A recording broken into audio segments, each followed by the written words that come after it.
중국은 오랜 시간 거대한 인구와 시장을 무기로 세계를 호령해 왔으며 특히 일본과의 갈등에서 그 위력은 실로 엄청난 파괴력을 보여주었습니다. 과거 중국이 분노를 터뜨리면 거리에는 일본을 규탄하는 시위대가 가득 찼고 일본 제품들은 순식간에 시장에서 외면당하며 큰 타격을 입었습니다.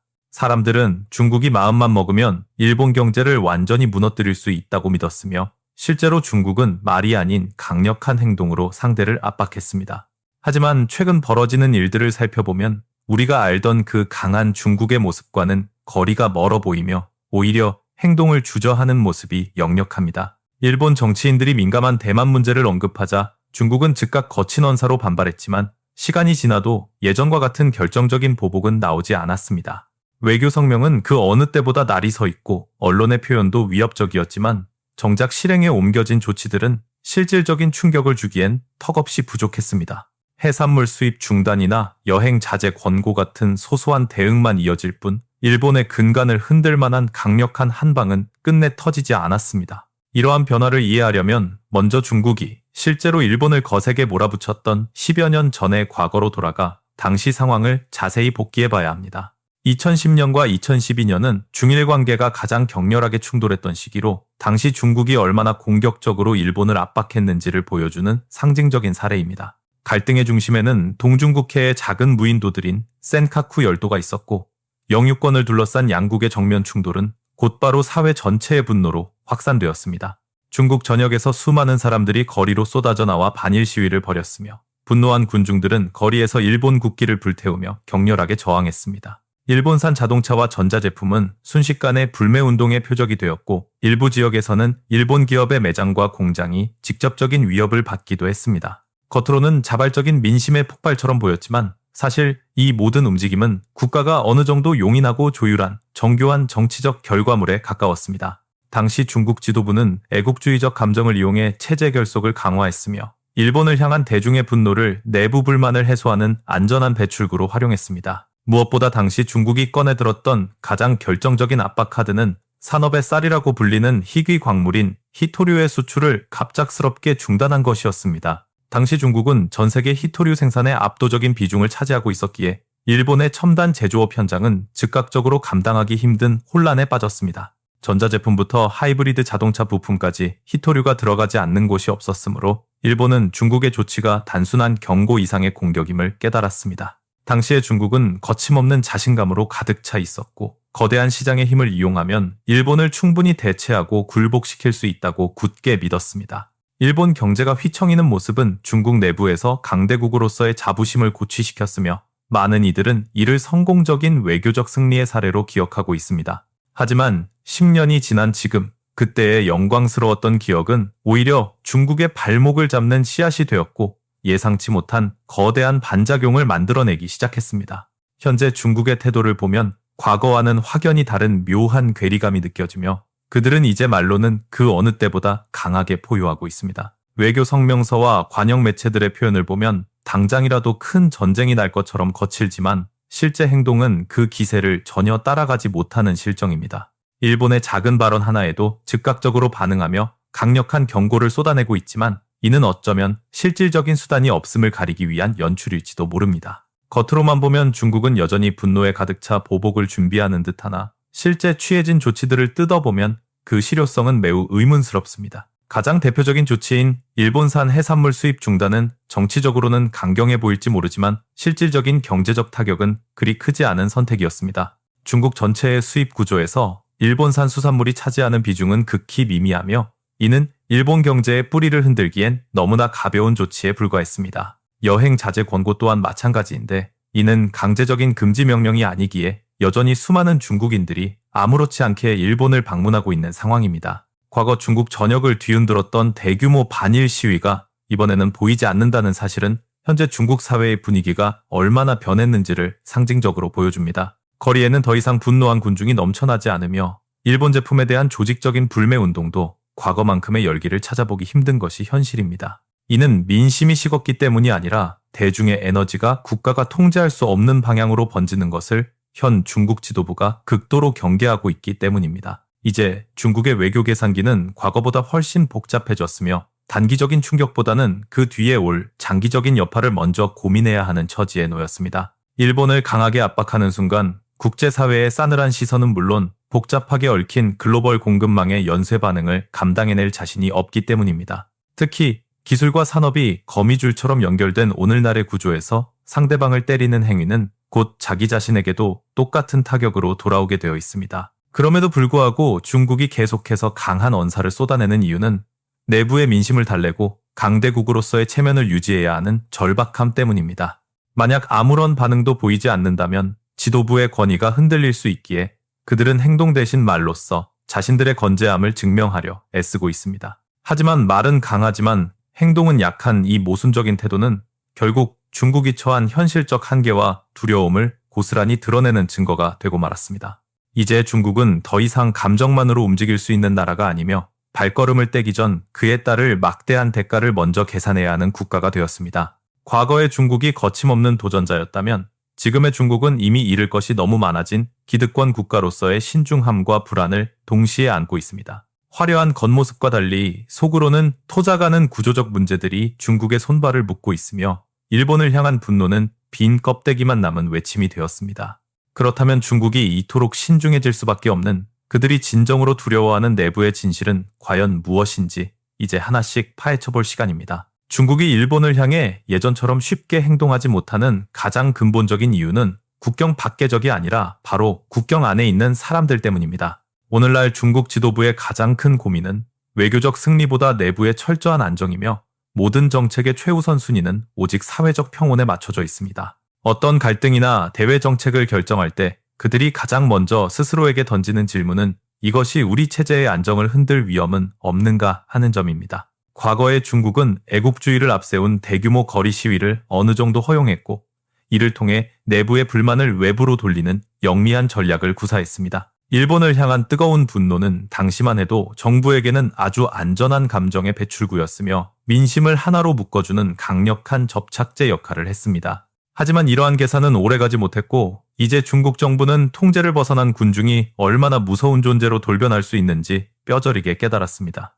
한번 거리로 쏟아져 나온 사람들은 반드시 정부가 원하는 구호만 외치지 않으며 그 분노의 화살은 언제든 내부의 권력을 향해 꺾일 수 있습니다. 특히 2010년대 중반을 지나며 중국은 내부의 안정을 국가 존립의 핵심 요소로 규정했고 소수의 집결조차 가장 위험한 경고 신호로 보기 시작했습니다. 현재 중국은 경제성장 둔화와 청년 실업 문제, 그리고 갈수록 심화되는 지역 격차라는 시한폭탄 같은 내부적 과제들을 산더미처럼 안고 있습니다. 이런 예민한 상황에서 수많은 군중이 거리로 모여드는 순간 처음에 외쳤던 반일 구호는 순식간에 체제 비판과 생활고에 대한 불만으로 변질될 것입니다. 지도부는 누구보다 이 시나리오를 두려워하며 그렇기에 오늘날 중국에서는 일본을 비판하는 그 어떤 뜨거운 애국 시위조차 환영받지 못하는 처지입니다. 일본에 대한 비판의 목소리는 온라인상에서만 허용될 뿐 그것이 오프라인의 실질적인 집단 행동으로 이어지는 것은 철저하게 사전에 차단되고 있습니다. 정부는 고도의 디지털 기술을 동원해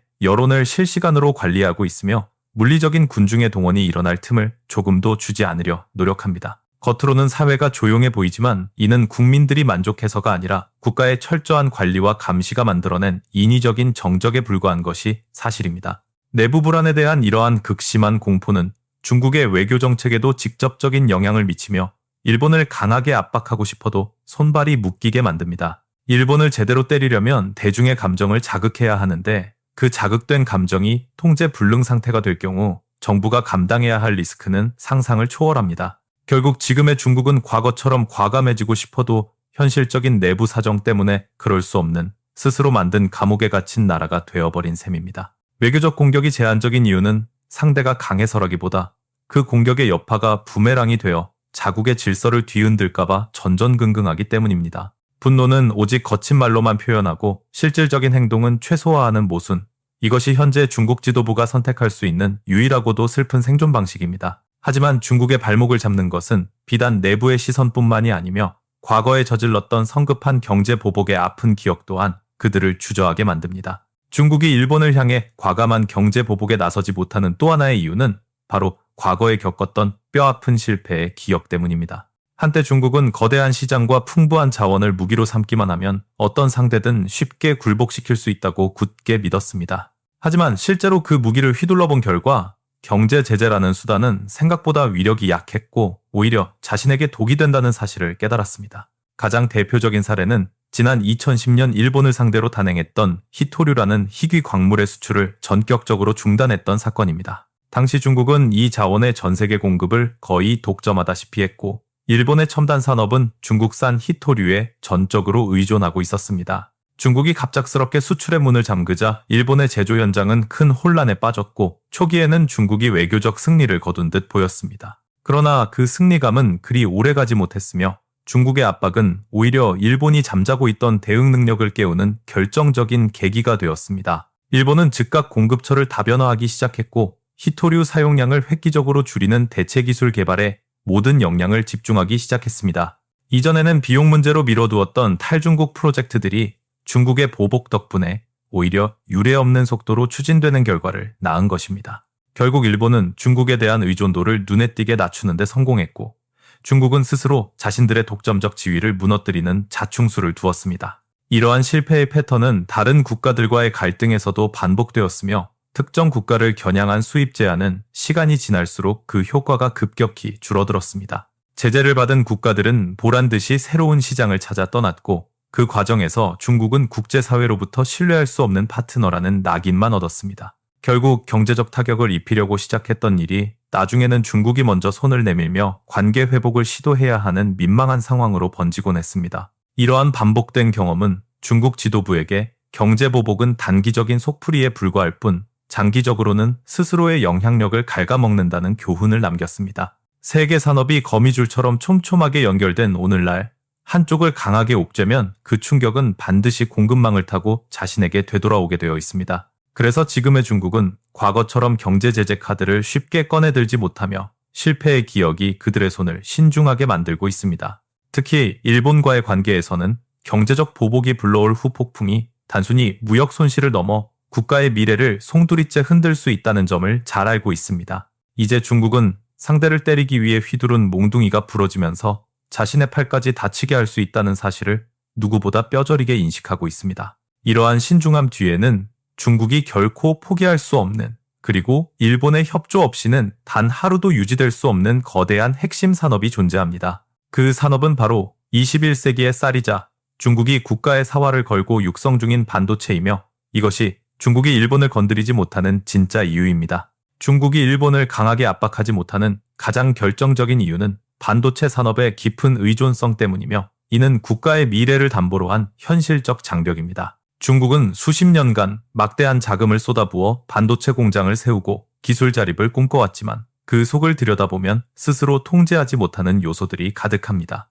반도체를 만드는 데 필수적인 핵심 소재와 초정밀 장비 분야에서 일본 기업들이 차지하는 비중은 절대적이며 일본의 협조 없이는 공장 가동 자체가 불가능합니다. 만약 중국이 일본에 강력한 보복을 가한다면 일본은 즉각 반도체 소재 수출을 제한할 것이고 이는 중국 반도체 굴기라는 거대한 꿈을 송두리째 무너뜨릴 것입니다. 단순히 물건을 못 파는 차원을 넘어 핵심 장비의 유지 보수와 부품 공급이 끊기는 순간 중국의 첨단 공장들은 거대한 고철 덩어리로 변할 위험에 처해 있습니다. 중국은 원래 세계 최첨단 미세 공정을 따라잡으려 했으나 외부의 강력한 통제에 막히자 결국 전략을 수정하여 이미 검증된 성숙 공정으로 눈을 돌렸습니다. 7나노 이하의 초미세 기술 대신 자동차나 가전제품, 산업용 장비에 들어가는 범용 반도체 시장을 장악하여 실질적인 이득과 수량으로 승부하겠다는 계산입니다. 하지만 이러한 성숙 공정조차 정밀한 일본산 소재와 장비가 뒷받침되지 않으면 수율을 맞출 수 없기에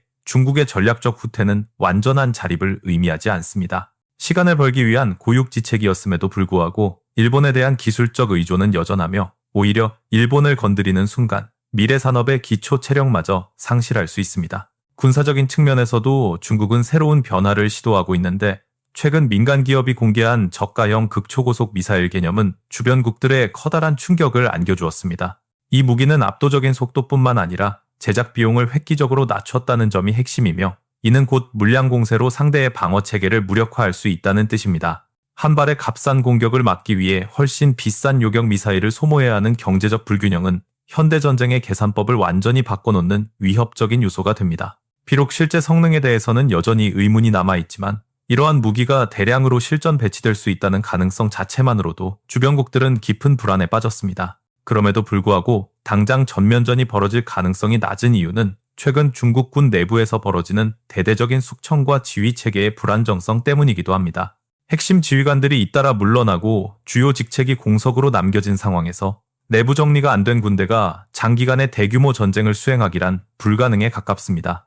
이미 심각한 경제 성장 둔화를 겪고 있는 중국에게 전쟁이라는 극단적인 선택은 승패와 상관없이 체제 자체를 붕괴시킬 수 있는 가장 위험한 도박입니다. 그래서 중국은 주변국을 향해 긴장을 늦추지 않으면서도 결코 선을 넘지 않으려 애쓰며 강경한 언사 뒤에 숨어 실제 충돌은 교묘하게 피해가고 있습니다. 이는 단순히 힘이 약해서가 아니라 현재의 복잡한 산업 구조와 내부 사정을 고려한 냉철한 계산의 결과이며 중국 지도부에게 전쟁은 마지막 카드일 뿐입니다. 이러한 중일 간의 팽팽한 긴장 관계는 한국에게 반사 이익을 줄 수도 있는데 중국의 추격이 늦어지는 사이 한국은 반도체 기술 격차를 더 벌릴 수 있습니다. 그러나 우리 기업들이 중국 내에 대규모 생산 시설을 두고 있다는 사실은 갈등이 격화될 때 한국이 의도치 않게 중간에 끼어 큰 피해를 볼 수 있는 위험 요소입니다. 오늘날의 중국은 여전히 거대한 영토와 인구, 그리고 막강한 군사력을 보유한 명실상부한 강대국임에는 틀림이 없습니다. 하지만 이번 일본과의 갈등을 통해 드러난 모습은 강대국이라는 화려한 외형 뒤에 숨겨진 매우 복잡하고 정교한 한계점이었습니다. 중국은 과거처럼 분노하고 경고하며 강경한 언사를 쏟아내지만 결정적인 행동의 순간이 오면 약속이라도 한 듯 멈춰서고 맙니다. 이것은 결코 지도부의 의지가 부족해서가 아니라 현대사회가 만들어낸 촘촘한 경제적, 기술적 구조가 만들어낸 피할 수 없는 역설입니다. 한때는 히토리와 시장을 무기로 상대를 압박할 수 있었지만 이제 그 무기는 중국 자신을 겨누는 양날의 검으로 변해버렸습니다. 전 세계가 하나로 연결된 오늘날, 상대를 강하게 타격하는 순간 그 충격은 공급망을 타고 그대로 돌아와 자신의 발등을 찍게 됩니다. 특히 반도체를 중심으로 한 첨단 기술의 의존성은 중국이 일본을 향해 더 이상 함부로 주먹을 휘두를 수 없게 만드는 튼튼한 족쇄가 되었습니다. 미래 산업의 주도권을 잡기 위해 공들여온 중국의 국가 전략은 아이러니하게도 일본의 기술적 협조 없이는 단 한 발자국도 나아갈 수 없는 구조입니다. 여기에 내부 안정이라는 절대적인 명제는 중국 지도부의 선택지를 더욱 좁게 만들며 대규모 사회동원을 가장 위험한 도박으로 규정하게 했습니다. 대중의 애국심을 자극해 외부의 적을 공격하려던 과거의 방식은 이제 자칫하면 내부의 불만을 폭발시키는 도화선이 될 수도 있다는 공포를 심어주었습니다. 결국 중국은 말로는 포효하지만 발은 묶여있는 스스로 구축한 거대한 시스템 속에 갇힌 강대국의 전형적인 모습을 보여주고 있습니다. 이러한 중국의 태도 변화는 단순히 한 국가의 소심함을 넘어 21세기 국제 질서에서 진정한 강함이 무엇인지 우리에게 다시 묻게 만듭니다. 이제는 누가 더 큰 힘을 가졌는가가 아니라 누가 그 힘을 실제로 사용할 수 있는 현실적인 조건을 갖췄는가가 새로운 권력의 기준이 되었습니다. 중국이 보여주는 이 모순적인 연출은 앞으로의 국제관계가 감정이 아닌 철저하게 계산된 생존 게임의 연속이 될 것임을 예고합니다. 우리는 거친 언사 뒤에 숨겨진 중국의 차가운 계산기를 읽어내야 하며 그들이 처한 구조적 한계를 우리의 기회와 전략으로 삼아야 합니다. 일본과의 갈등에서 주저하는 중국의 모습은 어쩌면 우리가 생각하는 것보다 중국의 내부가 훨씬 더 취약하고 절박할 수 있음을 시사합니다. 강대국 중국의 역설은 결국 스스로의 힘이 너무 커진 나머지 그 힘에 눌려 스스로 움직이기 어려워진 거인의 슬픈 초상화와도 같습니다. 하지만 이 거인이 한계를 느끼고 멈춰 서 있는 지금 이 순간이야말로 주변 국가들에게는 새로운 질서를 구상하고 준비할 가장 소중한 시간입니다. 중국이 다시 행동에 나설 수 있을지 아니면 이 거대한 모순 속에 계속 머물게 될지는 오직 시간만이 증명해 줄 수 있는 문제입니다. 오늘 우리가 살펴본 중국의 주저함은 변화하는 세계 속에서 영원한 강자도 영원한 무기도 없다는 평범하지만 강력한 진리를 다시금 일깨워줍니다.